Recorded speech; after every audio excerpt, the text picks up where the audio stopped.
Baik, Bismillahirrahmanirrahim. Assalamualaikum warahmatullahi wabarakatuh.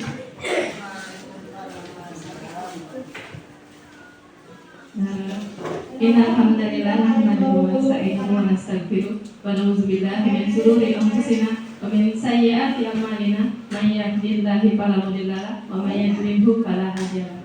Asyhadu an la ilaha illallah wa asyhadu anna Muhammadar Rasulullah allazi la nabiyya ba'da.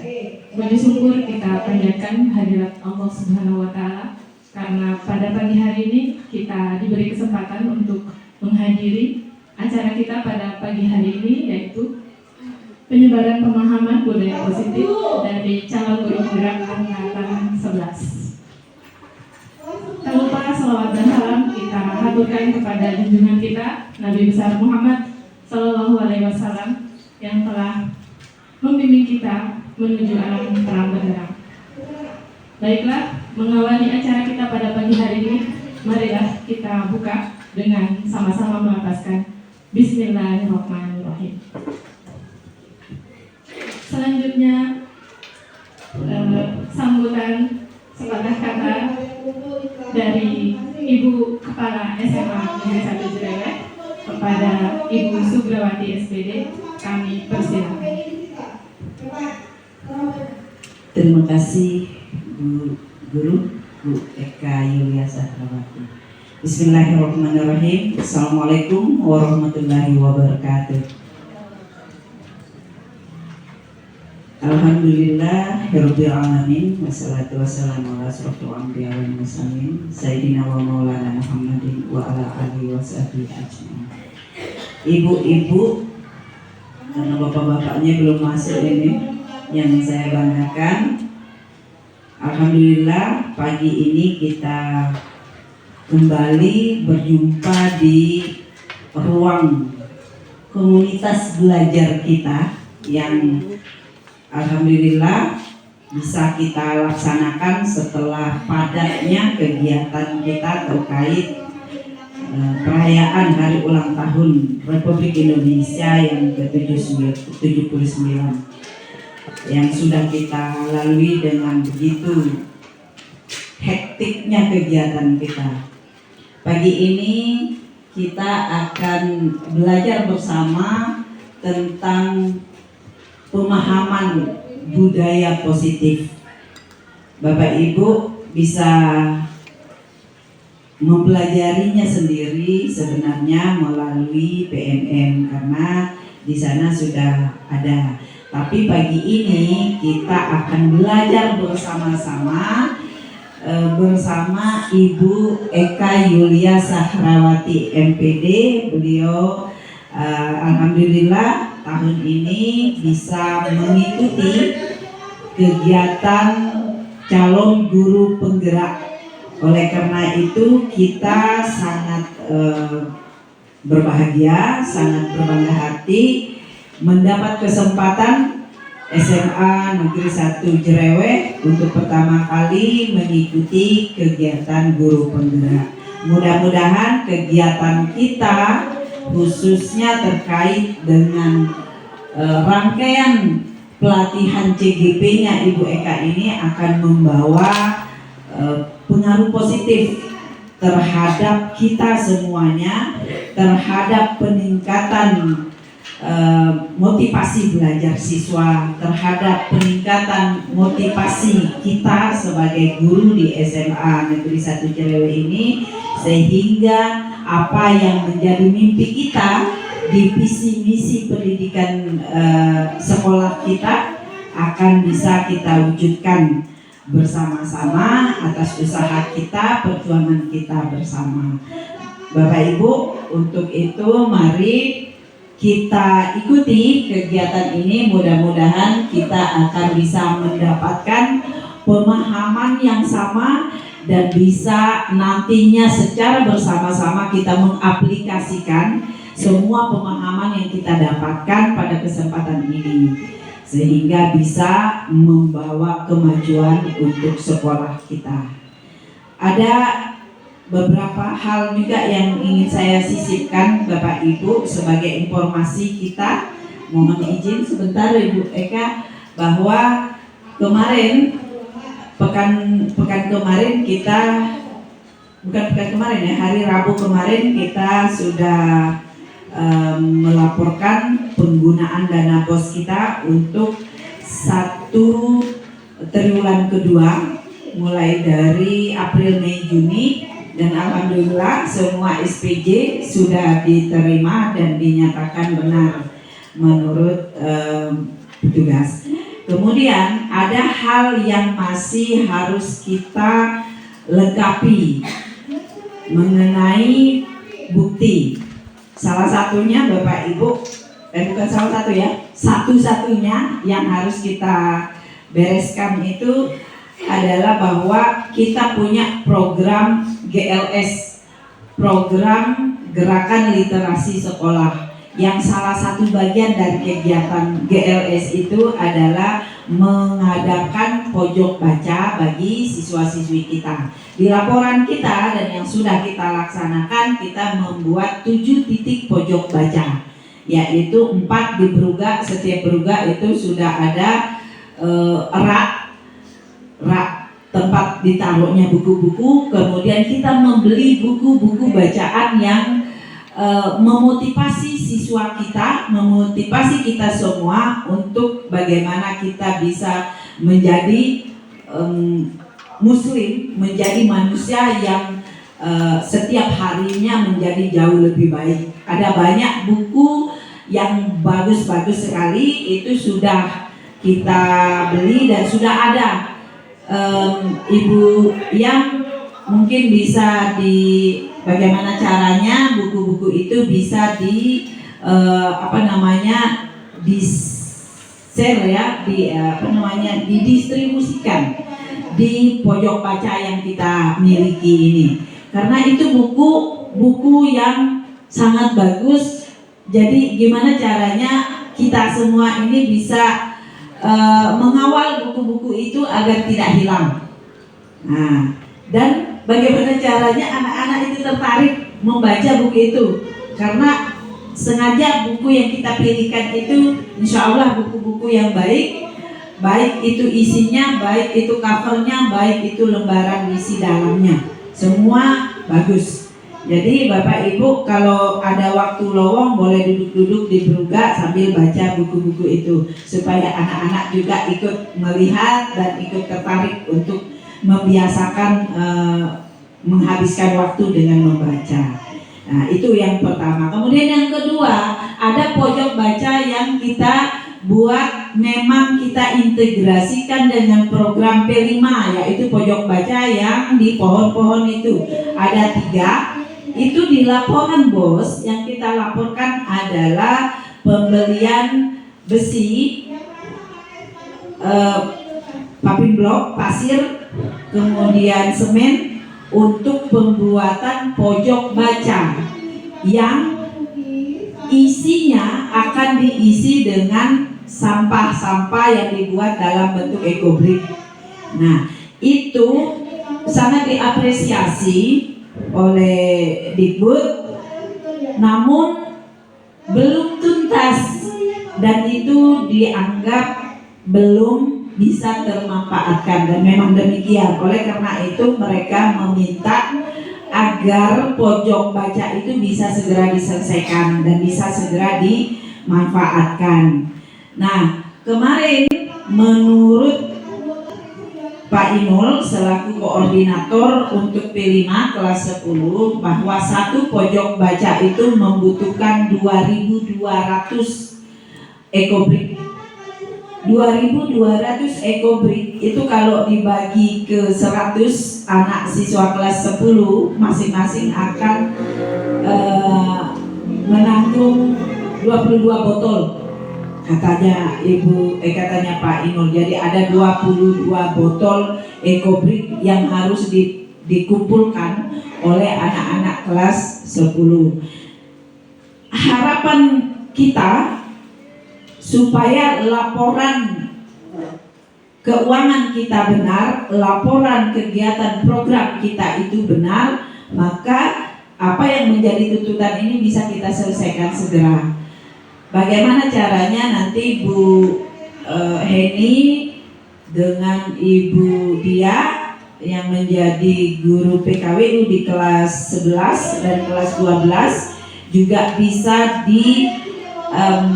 ikut sertakan anak-anak ini bagaimana supaya dua posisi, pojok baca yang sama sekali masih blank itu bisa segera dipenuhi, bisa segera diselesaikan bila perlu nanti, karena P5 untuk program pola hidup berkelanjutan ini hanya sampai di midterm test, hanya sampai di PTS, karena setelah PTS itu sudah masuk di tema suara demokrasi. Oleh karena itu kita memaksakan untuk segera tuntas paling telat di jadwal PTS. Semua itu sudah terisi supaya bisa kita foto dan kita kirimkan laporannya yang menjadi tagihan bagi pelaporan dana BOS kita untuk triwulan kedua ini atau semester pertama. Seperti itu Bapak Ibu, mari kita peduli, mari kita kerjasama, mari kita bergotong royong untuk bisa menyelesaikan semua secara bersama-sama. Mungkin ini yang menjadi hal penting yang harus kita ketahui bersama. Selanjutnya mari kita hemat waktu untuk kembali ke agenda kita tentang penyebaran pemahaman budaya positif yang akan disampaikan oleh CGP kita Ibu Eka Yulia Sahrawati MPD. Terima kasih. Demikian, wabillahi taufiq wal hidayah. Wassalamualaikum warahmatullahi wabarakatuh. Terima kasih Ibu Kepala. Mohon izin selanjutnya kita ke materi.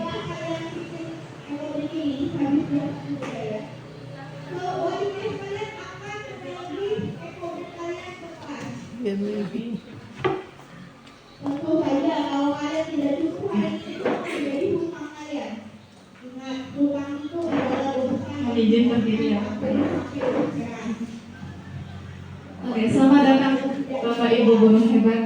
Mari kita berkolaborasi, mari kita saling mendukung demi mewujudkan disiplin positif di sekolah kita. Karena jika suatu sekolah mampu menerapkan disiplin positif ini, insya Allah akan menjadi sekolah yang sukses menuju kemajuan dengan segala motivasi intrinsik yang ada di dalam itu ya. Oke, next. Ada beberapa konsep inti yang akan kita bahas pada hari ini. Yang pertama tentang disiplin positif, kemudian yang kedua tentang motivasi perilaku manusia, kemudian kebutuhan dasar manusia, posisi kontrol restitusi, kemudian keyakinan kelas, dan segitiga restitusi. Mungkin beberapa istilah ini sudah familiar di kita ya. Mungkin beberapa dari kita juga sudah menerapkan konsep ini, cuma kita belum tahu aja ya bahwa kita sudah menerapkannya. Nah, mari kita lanjutkan. Untuk disiplin positif, kira-kira ketika mendengar makna disiplin ini, kita main game dulu kalau gitu. Next. Ada game, judulnya Cobalah Buka. Ini dilakukan secara berpasangan. Bisa saya minta tolong 2 orang simulasikan game ini? Mandala mungkin sama Bu Atin. Yang satu mengepalkan tangan, kemudian yang satu berusaha membuka tangan tersebut dengan sekuat tenaga gitu, dengan berbagai cara, gitu ya. Bisa disimulasikan ya selama 30 detik. Ayah Ijam. Ayah Abang Ijam. Di sini. Ayo Bapak. Nah, saya kasih satu benda. Aduh, ayahnya Bang Ijam. Kemudian mungkin ini digenggam dengan kuat. Kemudian Bu Atin akan berusaha untuk membuka genggaman tangan Pak Mandala. Berat sekali. Silakan. Boleh melakukan berbagai cara. boleh membujuk, boleh menghardik, boleh mengintimidasi, boleh ngasih uang. Itu malam. Ya, ternyata Mandala terbuka tangannya. Baik, terima kasih. Aduh, hijam. Karena dia menyerahkan. Oh, kemudian next. Baik, selanjutnya mari setelah simulasi tadi kita menjawab pertanyaan berikut. Nah, apakah tadi terbuka tangannya? Terus apa alasannya sampai tangan tadi bisa terbuka? Mungkin Pak Mandala bisa memberikan jawaban. Biar cepat. Oh, biar simulasinya. Oke, boleh. Kemudian dari kegiatan tadi sesungguhnya siapakah yang memegang kendali atau kontrol untuk membuka dan menutupnya tangan tadi? Apakah Pak Mandala atau Bu Atin? Pak Mandala. Oke, semua sepakat ya? Sepakat. Oke, next. Iya, itu jawabannya pasti yang memegang kontrol itu diri kita sendiri ya, bukan orang lain. Apapun yang ada di diri kita, apa yang ingin kita lakukan, apa yang kita putuskan, itu semua berasal dari diri kita. Orang lain nggak bisa apa-apa. Seandainya saya nggak mau buka tangan saya tadi, buatnya nggak akan bisa buka tangannya Pak Mandala, gitu ya? Oke, tapi karena Pak Mandala rela gitu bukanya, maka tadi berhasil dibuka. Jadi kok bisa berhasil? Karena Pak Mandala memberikan kesempatan kepada Bu Atin untuk membuka tangannya. Keputusannya ada pada siapa tadi? Pak Mandala. Ada pada diri kita masing-masing. Mungkin kita punya alasan tersendiri, bisa saja untuk memenuhi kebutuhan ya, kebutuhan dasar. Nah, nanti akan ada materi tentang kebutuhan dasar. Jadi masing-masing kita itu punya alasan mendasar untuk melakukan sesuatu. Kita tuh punya tujuan ketika melakukan sesuatu. Misal kita datang pagi ke sekolah, pasti ada tujuannya. Boleh jadi karena takut sama kepala sekolah. Bisa juga karena tujuan-tujuan gitu ya. Nah, selanjutnya ada beberapa miskonsepsi tentang makna kontrol di sini, tentang teori kontrol yang disampaikan oleh Dr. William Glasser, bahwa sesungguhnya guru itu tidak bisa mengontrol muridnya. Jadi kalau kita bisa mengatur murid kita bisa mengontrolnya supaya tetap datang pagi setiap hari, itu sesungguhnya hanya ilusi ya. Mereka datang setiap hari itu karena mereka sesungguhnya punya tujuan dalam dirinya, bukan karena kontrol kita. Selanjutnya, bahwa semua penguatan positif, efektif, dan bermanfaat yang kita rasa kita berikan kepada murid kita itu juga ilusi. Nah, murid kita kembali lagi ke alasan tadi, hanya dirinya yang mampu mengontrol apa yang akan dia putuskan. Kemudian ilusi juga bahwa kritik dan membuat orang merasa bersalah itu dapat mengubah karakternya. Sesungguhnya karakter seseorang itu hanya berada dalam kontrol pribadi dari orang tersebut. Dan terakhir ada ilusi bahwa orang dewasa memiliki hak untuk memaksa. Nah, kita tidak ada hak ya untuk memaksa. Hanya keputusan itu ada pada diri kita masing-masing. Oke, berikutnya. Nah, selanjutnya, apa sih makna kata disiplin? Ketika kita mendengar kata disiplin, kira-kira apa yang terlintas dalam pikiran Bapak Ibu guru? Ada yang ingin berpendapat barangkali? Disiplin itu apa sih? Kaku. Pak Mandala bilang disiplin kaku. Kemudian yang lain kira-kira? Bu Atin. Melakukan sesuatu Ya, buka parah. sesuai aturannya. Aturan, melakukan sesuatu sesuai aturan, itu disiplin. Oke, cukup ya, ada yang ingin menambahkan? Iya, semua tepat sebenarnya. Ya, makna kata disiplin, kebanyakan orang memang menghubungkan kata disiplin itu dengan tata tertib, kemudian teratur, kemudian patuh terhadap peraturan. Kemudian kata disiplin juga sering dihubungkan dengan adanya hukuman, padahal sesungguhnya itu sangat berbeda ya, disiplin dengan hukuman. Kemudian dalam budaya kita, disiplin ini dimaknai menjadi sesuatu yang dilakukan seseorang pada orang lain untuk mendapatkan kepatuhan. Dengan kata lain, di sini kita cenderung kalau berbicara tentang disiplin itu sesuatu yang nggak nyaman, gitu ya. Ada ketidaknyamanan, ada keterpaksaan. Benarkah demikian? Mari kita lihat apa sebenarnya sih makna dari kata disiplin ini. Ternyata arti kata disiplin ini berasal dari bahasa Yunani yang artinya belajar. Ada juga yang mengartikan sebagai murid. Nah, lebih lanjut lagi, disiplin yang kita maksud di sini adalah disiplin yang positif. Nah, disiplin positif di sini dimaknai sebagai suatu langkah penerapan disiplin yang menumbuhkan kesadaran diri dan rasa tanggung jawab dalam diri anak berlandaskan kepada nilai-nilai kebajikan. Nah, nilai-nilai kebajikan ini berasal dari apa yang kita yakini. Nah, kalau tadi apa yang ada di dalam diri yang membentuk pribadi kita, itulah biasanya hal yang kita yakini. Nah, lebih lanjut lagi, self discipline dapat membuat anak sadar dan melakukan tindakan karena adanya motivasi internal dalam dirinya, bukan karena hadiah, paksaan, atau hukuman. Oke, kemudian kita sebagai guru tentunya memiliki tujuan untuk menciptakan anak-anak kita yang memiliki disiplin diri atau self-disiplin sehingga mereka bisa berperilaku sesuai dengan nilai-nilai kebajikan universal dan memiliki motivasi internal. Karena sesungguhnya yang bisa mengontrol diri murid kita, anak-anak kita hanyalah diri mereka sendiri. Sehingga jika mereka memiliki nilai-nilai universal, nilai-nilai kebajikan universal dalam dirinya yang tertanam dengan kuat, akan menimbulkan atau menumbuhkan disiplin positif. Nah, tentu akan memberikan satu perubahan yang besar pada diri murid kita. Oke, kemudian apa saja contoh nilai kebajikan universal itu? Kita semua punya. Kita semua tahu tentang profil pelajar Pancasila. Ada 6 karakter di sana.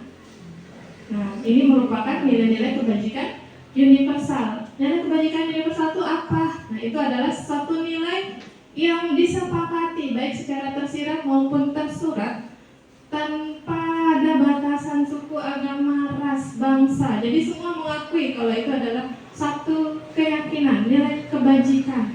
Nah, yang pertama di situ beriman, bertakwa kepada Tuhan Yang Maha Esa dan berakhlak mulia. Semua orang pasti sepakat bahwa ini adalah satu nilai kebajikan. Adakah yang menentang kalau ini bukan satu kebajikan? Tentu saja tidak. Nah, itu adalah makna dari nilai-nilai kebajikan universal. Nah, nilai ini nanti akan menjadi tujuan kita dalam pendidikan, yaitu menciptakan pelajar dengan profil pelajar Pancasila yang berkebinekaan global, kemudian bergotong royong, kreatif, bernalar kritis, kemudian mandiri.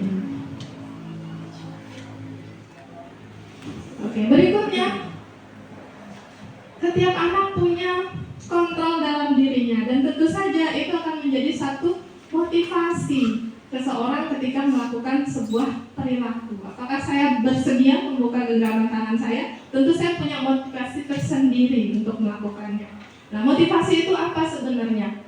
Motivasi itu artinya dorongan yang timbul pada diri seseorang secara sadar atau tidak sadar untuk melakukan suatu tindakan dengan tujuan tertentu. Jadi ada dorongan di dalam diri untuk melakukan suatu hal. Nah, coba kita berpikir, kira-kira kalau kita melakukan sesuatu itu kenapa? Kalau secara pribadi biasanya ada 3 alasan. Nah, biasanya ada 3 alasan manusia berperilaku atau 3 motivasi perilaku pada manusia. Yang pertama, untuk menghindari ketidaknyamanan atau hukuman.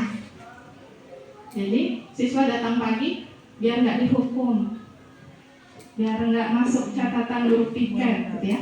Kemudian, alasan yang kedua, untuk mendapat imbalan atau penghargaan dari orang lain. Kemudian alasan yang ketiga, untuk menjadi orang yang mereka inginkan. Ini menghargai diri sendiri dengan nilai-nilai yang mereka percayai. Oke.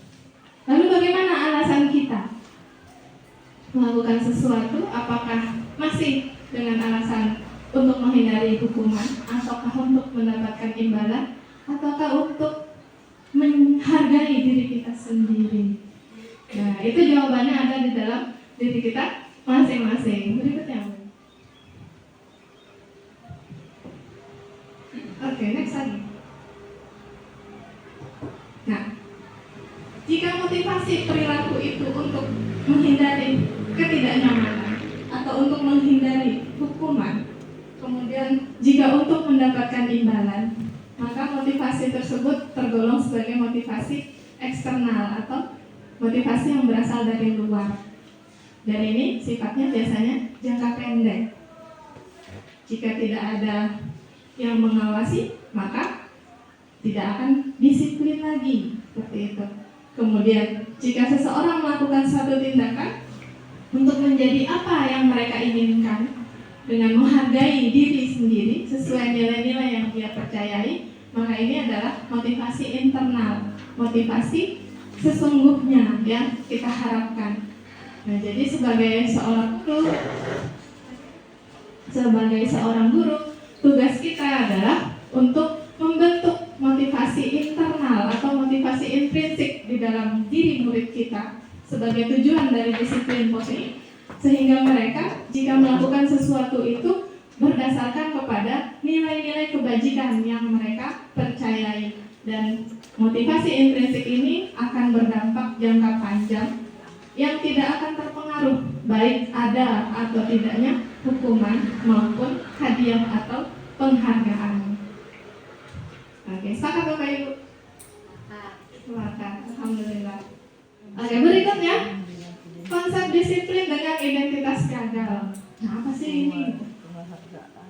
Ada dua hal di sini, tentu saja yang berasal dari hukuman dan yang berasal dari penghargaan. Yang mana jika murid kita mendapat hukuman, hukuman itu bersifat menyakiti, kemudian menakuti, murid merasa takut, kemudian memaksa.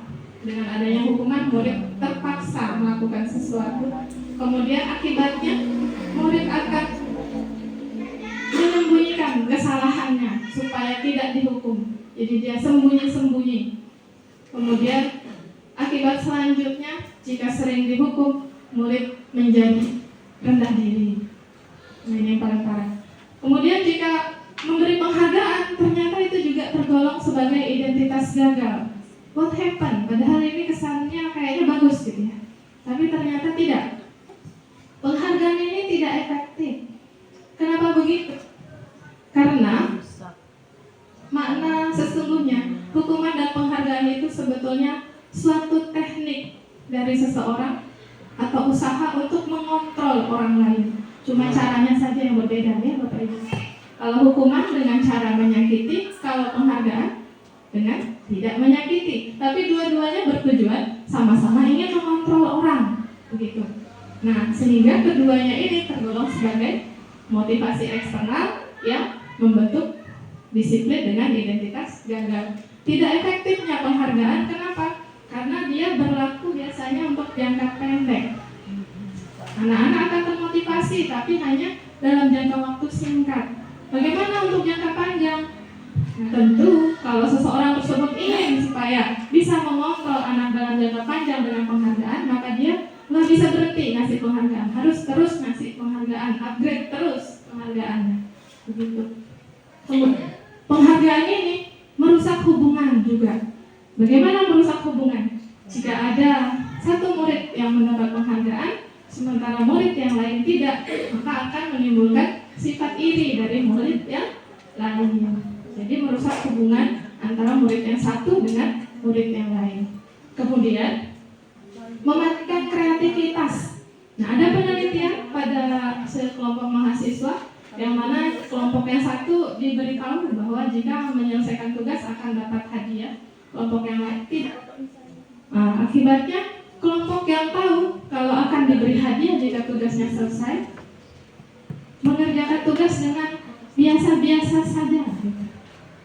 Kreativitasnya tidak muncul. Kenapa? Mungkin hadiahnya tidak terlalu besar, mungkin tidak tertarik tertarik dengan hadiahnya dan sebagainya, sehingga tidak ada motivasi untuk mengerjakan.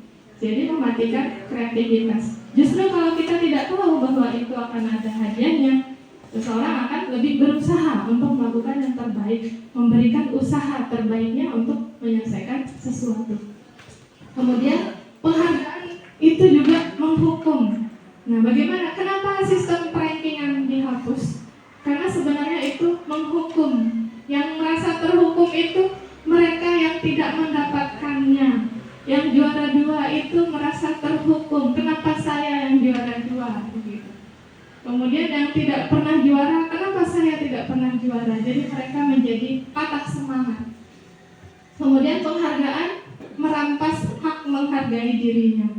Jadi contoh misalnya seorang anak yang baru belajar membaca, baru mengenal huruf, dia sangat senang karena sudah berhasil mengenal huruf. Kemudian datang orang tuanya, hebat, saya kasih uang 5.000 karena kamu sudah mengenal abjad. Nah, itu mematikan semangat anak dalam belajar. Dia baru senang, saya menghargai diri saya karena sudah mengenal huruf. Tiba-tiba dapat hadiah seperti tadi, dia merasa akhirnya tidak dihargai kemampuannya dalam belajar tadi. Seharusnya dia akan lebih bersemangat. Tadi saya sudah mengenal huruf, besok saya harus menyambungkan kata, besok saya harus membaca kalimat dan seterusnya. Akhirnya menjadi terampas kebahagiaannya. Gitu. Mungkin demikian untuk konsep disiplin dengan identitas gagal. Berikutnya ada konsep disiplin dengan identitas sukses.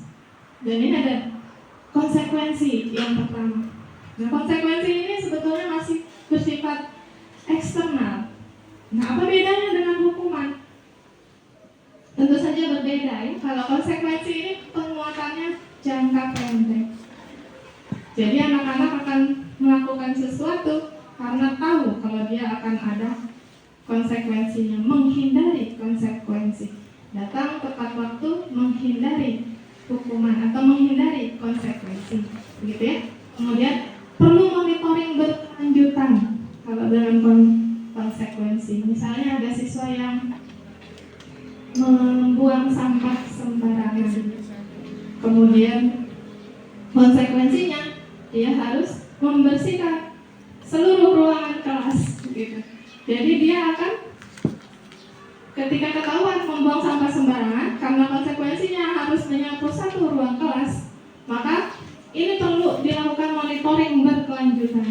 Karena dia tidak akan mau nanti kalau misalnya membuang sampah pasti sembunyi biar nggak kena konsekuensi. Kalau tidak diawasi, dia tidak akan bisa diberlakukan konsekuensi. Kemudian konsekuensi itu sifatnya stimulus respon. Ada stimulus, ada hal yang dilakukan oleh murid, kemudian nanti ada respon sebagai perilaku yang nanti harus dia lakukan. Kemudian konsekuensi ini membuat murid menghormati peraturan. Nah, karena ini sudah berdasarkan pada kesepakatan antara murid dengan guru bahwa kalau dia misalnya membuang sampah sembarangan, maka konsekuensinya adalah menyapu satu ruang kelas, misalnya seperti itu. Itu sudah disepakati. Jadi nanti membuat murid menghormati peraturan. Kemudian bisa juga dengan konsekuensi murid menjadi kehilangan waktu untuk merenungi kesalahannya. Dia hanya tahu bahwa kalau buang sampah maka harus membersihkan kelas. Dia tidak bisa merenungi kenapa saya harus membersihkan kelas. Apa alasannya? Kenapa tidak melakukan hal lain saja? Seperti itu. Padahal mereka bisa diajak untuk bertukar pikiran. Apa sebaiknya yang dilakukan untuk memperbaiki kesalahan yang sudah dia lakukan. Nah, kemudian berikutnya ada konsep restitusi. Nah, yang ini yang kita pelajari di CGP. Nah, yang restitusi ini murid bertanggung jawab atas perilakunya. Kemudian melalui restitusi itu kita akan fokus pada pemecahan masalah. Jadi ketika ada masalah, bagaimana supaya mengatasi masalah tersebut. Kemudian murid menghormati dirinya dan juga menghormati orang lain. Sini ada pelaku teori kontrol. Jadi yang memegang kendali di situ adalah murid. Kemudian murid akan bersemangat memperbaiki kesalahan. Nah, untuk teknik-teknik nanti ada langkah-langkah restitusi, kita akan sampaikan materinya ya. Ini masih materi pengantar tentang restitusi. Nah, bagaimana sesungguhnya restitusi ada beserta videonya, ada ya, contoh. Oke, selanjutnya kita sudah membahas tentang hukuman tadi, tentang penghargaan, kemudian tentang konsekuensi dan tentang restitusi. Nah, bagaimana restitusi? Ketika melakukan restitusi, kita akan selalu menghubungkan dengan keyakinan. Keyakinan apa yang dipegang oleh murid? Keyakinan kelasnya seperti apa? Nilai-nilai yang kebajikan yang dia yakini apa? Oke, berikutnya. Kemudian, mengapa keyakinan kelas? Mengapa tidak peraturan kelas saja? Kenapa harus menggunakan istilah keyakinan? Ada yang bisa sharing?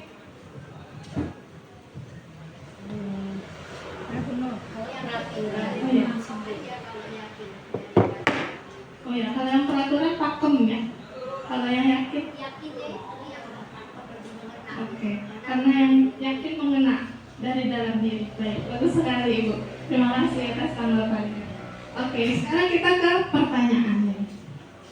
Kenapa kita memiliki peraturan tentang menggunakan helm pada saat mengendarai motor? Atau kenapa kita punya peraturan tentang penggunaan masker dan mencuci tangan? Tentu jawabannya pasti karena keselamatan.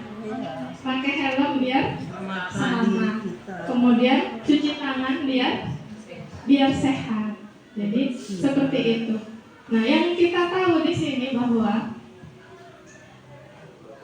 keselamatan, kemudian kesehatan ini adalah hal-hal yang kita yakini di dalam diri kita sebagai sebuah nilai-nilai universal yang ada di dalam diri kita, bahwa itu harus kita pegang teguh. Bagaimana biar kita selamat? Bagaimana biar kita sehat? Seperti itu. Berikutnya, nilai-nilai keselamatan dan kesehatan ini disebut sebagai keyakinan, yaitu nilai-nilai kebajikan universal yang disepakati baik secara tersirat maupun secara tersurat, lepas dari latar belakang, suku, negara, bangsa maupun agama. Oke, kemudian keyakinan seseorang tadi benar sekali tanggapan Ibu Pipi, akan lebih memotivasi seseorang dari dalam diri. Ketika seseorang ingin selamat, maka dia akan dengan otomatis serta-merta ketika naik motor akan pakai helm, karena berasal dari dalam diri ingin selamat. Begitu juga dengan ingin sehat, karena dari dalam dirinya ingin sehat, maka dia akan rajin mencuci tangan, gitu ya. Nah, jadi seseorang akan lebih tergerak dan bersemangat untuk menjalankan keyakinannya daripada hanya sekedar mengikuti serangkaian peraturan saja. Nah, begitu Bapak Ibu. Nah, bagaimana membuat keyakinan kelas ini? Saya sudah menerapkan guru bersama siswa berdiskusi, kemudian membuat keyakinan kelas. Jadi keyakinan disepakati, nilai-nilainya berdasarkan hasil diskusi rembuk bersama semua warga kelas. Kemudian kita berdiskusi pertama tentang peraturan-peraturan yang ada. Kemudian kita merumuskan peraturan-peraturan itu menjadi sebuah keyakinan yang ada, yang akan kita laksanakan. Kemudian menempelkan keyakinan kelas. Kemudian jumlahnya tidak banyak-banyak ini. Karena apa? Supaya mudah diingat. Nah, kalau terlalu banyak nanti nggak diingat sama siswanya, susah untuk diterapkan kalau terlalu banyak. Oke, berikutnya. Nah, seperti apa sih keyakinan kelas atau keyakinan sekolah ini? Nah, keyakinan kelas lebih abstrak daripada peraturan. Kalau peraturan itu saklek gitu ya.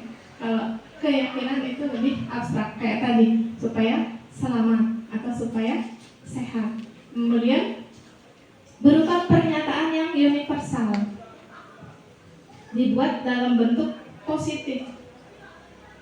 Selanjutnya nggak banyak, biar mudah diingat dan mudah diterapkan sesuai dengan kondisi kelas atau sekolah. Kemudian kalau kita membuat keyakinan ini melibatkan semua warga kelas, dan keyakinan ini bisa kita tinjau jika membutuhkan satu penyesuaian, bisa ditinjau dari waktu ke waktu. Oke, kemudian seperti apa posisi kontrol kita nanti sebagai guru? Di sini ada posisi konstitusi. Ada 5 ya, posisi kontrol kita sebagai guru. Posisi kontrol itu bagaimana kita mengontrol murid kita. Yang pertama, guru bisa sebagai penghukum. Yang kedua, bisa menjadi pembuat merasa bersalah. Kemudian yang ketiga, sebagai teman. Yang keempat, sebagai pemantau. Kemudian yang kelima, sebagai manajer. Yang bagaimana yang penghukum? Di sini ada tabelnya. Biasanya kalau yang penghukum itu menghardik, kata-katanya keras, kasar gitu ya. Kemudian menyakiti, menyindir, baik itu diberikan secara fisik maupun non-fisik. Kemudian bagaimana kalau yang membuat merasa bersalah? Ini biasanya lembut kalau ngomong, membuat merasa bersalah. Terus dia bilang ke muridnya, gimana kamu nih, apa kamu nggak kasihan sama orang tuamu? Itu membuat anak merasa bersalah. Akhirnya menimbulkan nanti identitas murid gagal. Berikutnya murid menjadi rendah diri, gitu ya. Dia merasa bersalah. Kemudian ada posisi kontrol sebagai teman. Nah, bagaimana yang sebagai teman? Ini gurunya akrab, friendly gitu. Tapi nanti membuat murid ketergantungan kepada guru tersebut. Jadi kalau ada apa-apa, nggak bisa mandiri itu kepada guru tersebut. Kemudian sebagai pemantau. Kalau yang pemantau ini menggunakan aturan, menegakkan konsekuensi, memegang data. Nah, apa contohnya? Misalnya ada murid yang sering terlambat. Sudah 3 kali kamu terlambat. Nah, seperti itu bahasa pemantau. Maka kamu harus dapat konsekuensi, misalnya menyapu halaman dan sebagainya. Gitu ya. Kemudian ada posisi manajer. Posisi manajer ini mengajukan pertanyaan-pertanyaan. Ini posisinya dengan bahasa yang lembut. Dia selalu menghubungkan murid dengan keyakinan-keyakinan, dengan nilai-nilai yang dia percayai. Nah, kemudian di sini murid akan ditanyakan bagaimana caranya supaya dia bisa memperbaiki keadaan yang dia alami. Jadi ada sharing, meminta pendapat murid bagaimana memperbaiki kesalahannya. Nah, menurut Bapak Ibu kira-kira posisi yang manakah yang harusnya kita gunakan? Manajer. Posisi manajer. Oke, ini kita sedang belajar untuk menuju ke posisi manajer. Nah, Kita masih di kita sama-sama belajar. Di antara kelima posisi kontrol tersebut, sebaiknya seorang guru menggunakan posisi kontrol sebagai manajer. Di mana posisi ini nanti akan sangat terkait dengan pelaksanaan restitusi. sebagai penghukum. Nah, posisi kontrol manajer ini guru berbuat sesuatu bersama dengan murid. Kemudian mempersilahkan murid mempertanggungjawabkan perilakunya.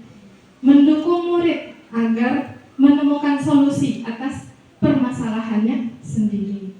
Kemudian mengacu pada restitusi yang dapat menjadikan murid kita seorang manajer bagi dirinya sendiri. Karena nanti kita menanyakan, kira-kira untuk memperbaiki kesalahanmu apa yang bisa kamu lakukan? Kemudian ternyata ketika murid melakukan kesalahan tadi, itu semata-mata untuk memenuhi kebutuhan dasar. Bahwa ada kebutuhan dasarnya yang tidak terpenuhi, maka dia melakukan satu perilaku tertentu. Ketika seorang murid melakukan suatu kesalahan tadi, sesungguhnya untuk memenuhi satu kebutuhan dasar. dasar.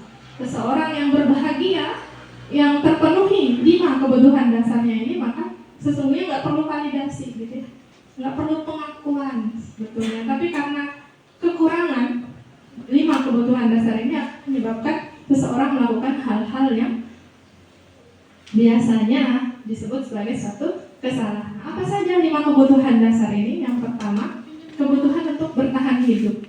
Ini meliputi sandang, pangan, papan, kesehatan. Kemudian butuh kasih sayang dan rasa diterima. Butuh perhatian gitu ya. Butuh penerimaan. Kemudian butuh kebebasan. Nah, kembali lagi tadi posisi kontrol, bahwa tidak ada yang bisa mengontrol diri kita. Kemudian kita juga punya kebutuhan dasar, butuh kebebasan. Kemudian habis itu selanjutnya kebutuhan dasar akan kesenangan, butuh rasa senang. Dan terakhir butuh penguasaan. Nah, jadi berikutnya ada contoh kasus. Mungkin ini sering kita alami di kelas kita. Ini kasusnya sudah saya samarkan. Ibu Sinta, seorang guru mata pelajaran, sedang bingung menghadapi ulas salah satu muridnya, namanya Fajar. Fajar sering tidak memperhatikan pelajaran dan tidur di belakang kelas. Nilai Fajar pun kurang bagus untuk mata pelajaran Bu Sinta tersebut. Nah, jika Anda menghadapi situasi semacam ini, apa yang akan Bapak Ibu lakukan? Kemudian menurut Bapak Ibu, kira-kira apa alasan Fajar melakukan hal tersebut? Ada yang bisa berpendapat? Cari perhatian barangkali. Oh iya, bagus. Terima kasih Bu Nur. Cari perhatian. Ada lagi? Terima kasih Bu Nur.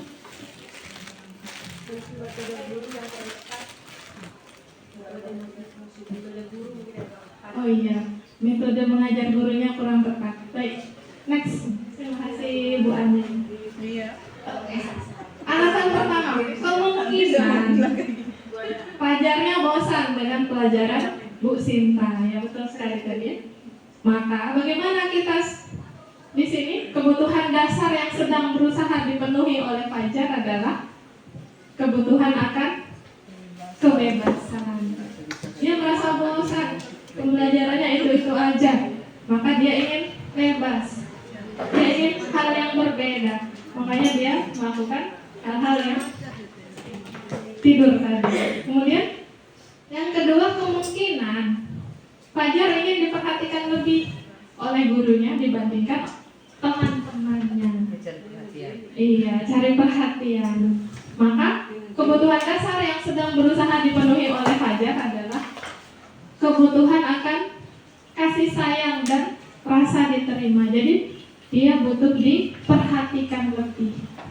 Nah, dia ingin kebebasan tadi, kemudian ingin rasa diterima.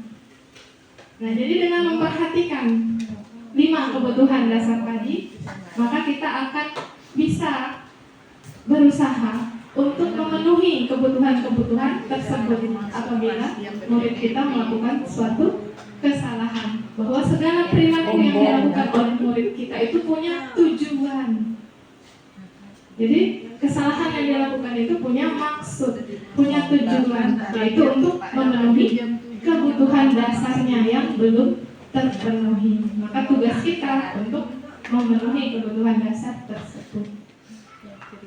Nah, bagaimana caranya ketika murid melakukan kesalahan? Langkah seperti apa yang sebaiknya dilakukan oleh guru? Ada namanya langkah segitiga restitusi. Nah, bagaimana sih? Apa sih restitusi? Ini sudah ada gambaran sih. Sekarang kita ke pengertian restitusi. Menurut dosen, restitusi itu adalah proses menciptakan kondisi bagi murid untuk memperbaiki kesalahan mereka, sehingga mereka bisa kembali pada kelompok mereka dengan karakter yang lebih kuat. Kemudian, restitusi ini membantu murid menjadi memiliki tujuan, kemudian memiliki disiplin positif, dan memulihkan dirinya setelah berbuat salah. Nah, penekanannya di sini bukan pada kepada bagaimana berperilaku untuk menyenangkan orang lain, tetapi Refleksi. tujuannya adalah menjadi orang yang menghargai diri sendiri, kemudian menghargai nilai-nilai kebajikan yang mereka percayai. Nah, ada 3 tahapan segitiga restitusi. Yang pertama, menstabilkan identitas. Kemudian yang kedua, validasi tindakan yang salah. Kemudian yang ketiga, menanyakan keyakinan. Dan ketiga langkah ini dipercaya bisa membantu siswa dalam mengatasi atau menyelesaikan permasalahannya. Yang mana tujuan dari penerapan restitusi ini adalah untuk menghasilkan murid yang mandiri dan bertanggung jawab.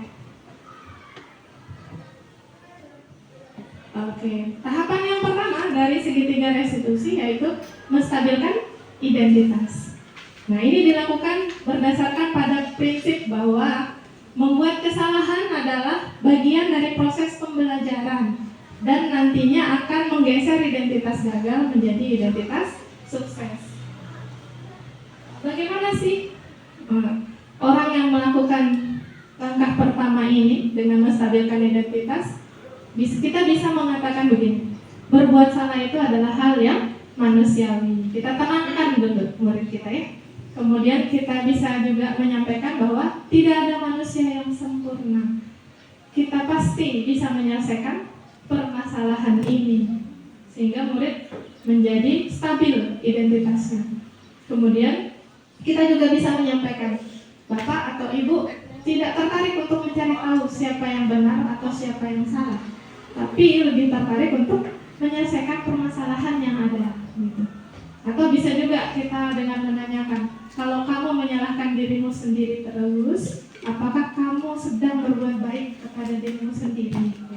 Kalau kita menyalahkan diri kita sendiri, tentu nanti akan menyakiti diri kita sendiri. Jadi siswa yang melakukan kesalahan pertama-tama perlu distabilkan dulu identitasnya. Langkah yang kedua, validasi tindakan yang salah. Ini dilakukan berdasarkan prinsip bahwa setiap perilaku berusaha memenuhi kebutuhan tertentu, sehingga guru atau orang tua akan bergeser dari pemikiran stimulus respon menjadi proaktif, serta akan lebih mengenali dan mengakui kebutuhan murid atau anak. Nah, untuk melakukan validasi tindakan yang salah ini, kita bisa menyampaikan hal-hal ini. Kamu pasti punya alasan kenapa melakukannya. Kita tanyakan alasannya. Kemudian kita tanyakan apa yang penting bagi kamu. Kemudian kamu boleh tetap berusaha menjaga sikap itu, tapi tambahkan sikap lain yang baru.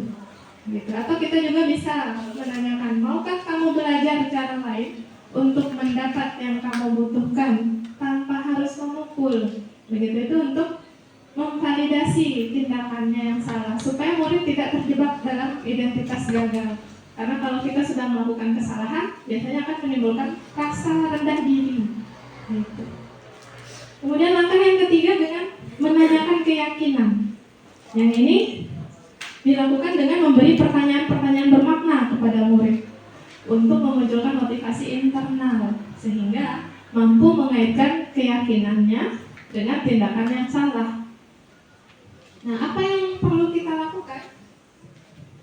Nah, bisa dengan menanyakan apa nilai-nilai yang kita percayai di sekolah kita, atau apa nilai-nilai yang telah kita sepakati, atau bisa juga menanyakan apa keyakinan di kelas kita. Kemudian bisa juga dengan menanyakan kamu ingin menjadi anak seperti apa, atau apa yang kamu rasakan ketika kamu melakukan itu? Kamu menjadi orang yang seperti apa? Lalu kita nanti tanyakan bagaimana kamu akan memperbaiki situasi ini, begitu, dengan menanyakan pendapat anak tersebut. Nah, berikut ada contoh. Ini penerapan segitiga restitusi yang pernah saya coba skenario kan gitu bersama siswa. Jadi ini adalah bisa kita lihat videonya, materi terakhir.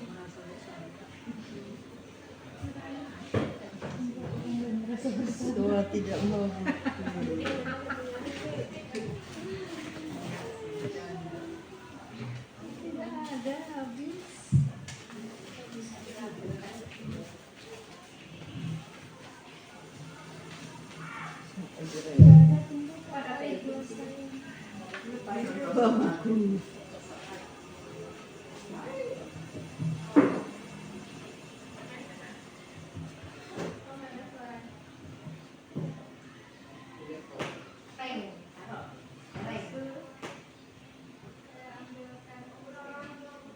Siswa tidak membawa buku pelajaran. Siswa kan tidak bawa buku.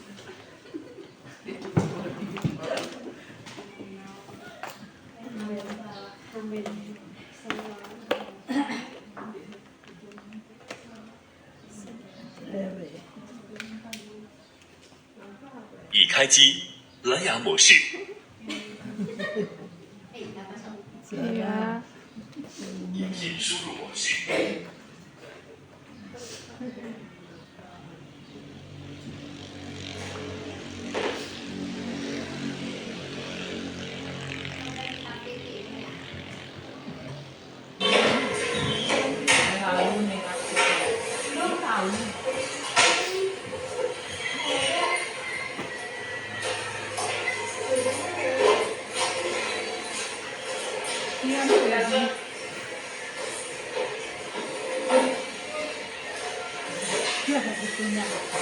Hedi, kamu cemas sekali.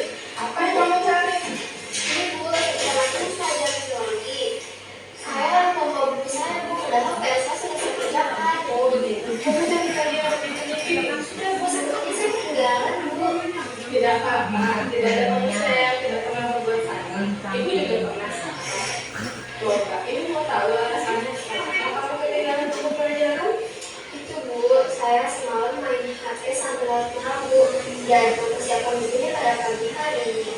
Ya baik, jadi kamu ketinggalan buku pelajaran hari ini. Sekarang coba ingat kembali, apa keyakinan kelas kita yang kamu yakini tapi belum bisa kamu tunjukkan? Memiliki diri yang tidak bertanggung jawab, Bu. Bagus, kamu masih ingat. Kira-kira apa yang bisa kamu lakukan untuk memperbaiki masalah ini? Saya akan mengambil handphone sampai larut malam, Bu, dan mempersiapkan buku secara teliti pada malam hari. Bagus. Berkenaan dengan PR biologi, apa yang bisa kamu lakukan? Saya akan mengizin, Bu. Saya akan mengerjakannya pada jam istirahat di buku lain. Boleh. Silakan mengerjakan PR-mu pada jam istirahat ya. Baik, Bu. Iya, sama-sama. Ibu hargai usahamu. Tolong kerjakan PR-nya dengan nanti ya. Baik, Bu. Terima kasih, Bu. Mohon maaf. Sama, Baby. Kalau saya setempelek. Iya, demikian panorama segitiga restitusi. Iya, jadi pertama distabilkan identitasnya dulu, bahwa semua juga bisa salah. Ibu juga pernah salah, begitu ya. Ibu juga pernah lupa buku pelajaran, demikian. Kemudian kita tanyakan apa keyakinannya. Kemudian kita menanyakan kira-kira kamu untuk memperbaikinya seperti apa. Demikian. Untuk materi hari ini kita tutup dengan segitiga restitusi. Semoga bisa memberikan manfaat untuk kita semua tentang budaya positif, dengan harapan sekolah kita bisa semakin berkembang menjadi lebih baik dan lebih positif ke depan. Itu saja dari saya. Terima kasih. Wassalamualaikum warahmatullahi wabarakatuh. Adakah ya? Adakah yang ingin ditanyakan? Luar biasa. Penghukum. Mungkin di sana kayaknya guru juga jangan lupa kita mendoakan aja murid. Karena kalau kita hanya mengandalkan internalnya, Ada serang langsung. iya. Kalau hanya mengandalkan internalnya, Joget. gitu. Mereka akan saya selalu lebih bagus memang internalnya dibanding kalau itu